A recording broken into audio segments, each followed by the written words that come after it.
at work, but I had to break this shit down and stop what I was doing. In 100 years, or over 100 years since the Bears existed, never fired a head coach.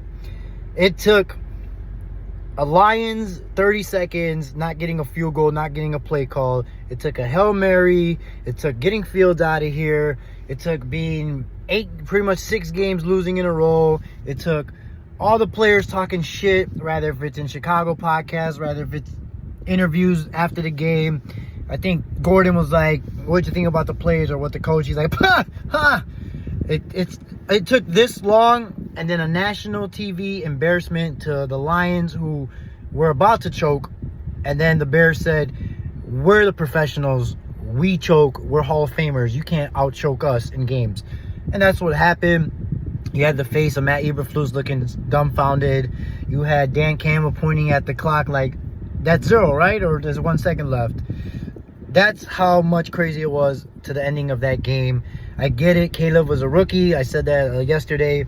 His time management was poorly, but you're the head coach. You need to be focused and help him out. Call the timer like, yo, bro, you needed to snap at 15 seconds. Nonetheless, he's gone. I heard that Thomas Brown is going to take over. He's going to have a 5-game pretty much to prove if he should be the head coach or not. I'm assuming they're going to probably shoot for Ben Johnson, because I'm thinking, rather if it's Ryan Poles, Warren, I would probably think Poles had to fire him. The pressure of the media, like I said, the pressure of the fans, the losing 6 in a row, like it was the writing on the wall, and then everybody quitting at the Washington game, and then your DB arguing. That was it. And you're going to lose your job too, Ryan Poles, if you didn't pretty much get rid of Matt Eberflus during the season. So, I mean, this is huge for Chicago. Like 100 years, the Bears don't pay 2 head coaches. On top of that, on the Matt Eberflus side, it sucks.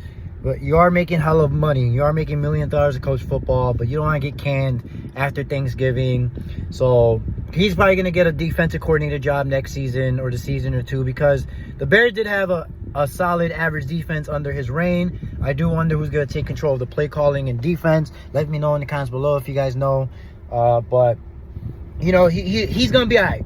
But he knew, like, let's not be stupid, everyone. Like, come on. This guy has to be professional and say a bunch of bullshit on the mic. But I'm pretty positive he knew, regardless of the season ending or in a couple of weeks, he was going to get fired. He knows that. Like, he's not that stupid. Even the players are probably like, yo, we know he's going to be gone. But you still got to do what you got to do at the end of the day. But he wasn't clearly doing anything. He was holding the Bears back. So Thomas Brown, being young, looking like Caleb is a more competent quarterback with Thomas Brown, we're going to see. A lot of people's biggest fears, though, is having Thomas Brown look okay, and then he gets the head coaching job next season, when we could have got maybe like a Cliff Kingsbury or Ben Johnson or Glenn from the Lions or Joe Brady, and then we stuck with Thomas Brown, and then we're in the same predicament, right? But we got to give the dude a chance. It sucks that the Bears were dragging Matt Eberflus this long. Like, we all knew he should have been gone probably after the Patriots game. Probably should have kept Fields to begin with, but I like Caleb. Caleb is actually starting to win me over. But you guys let me know what you think in the comment below. Like I said, the thing of it being on national TV yesterday probably was like the icing on the cake, even though the icing on the cake was a year ago, before the season started, that we shouldn't have even got him anyway. But, yep, let's see what the Bears do now. Clearly, this was a move they haven't done in 100 years, so they might actually get some football guys in here now. I'll talk to you guys later. Peace.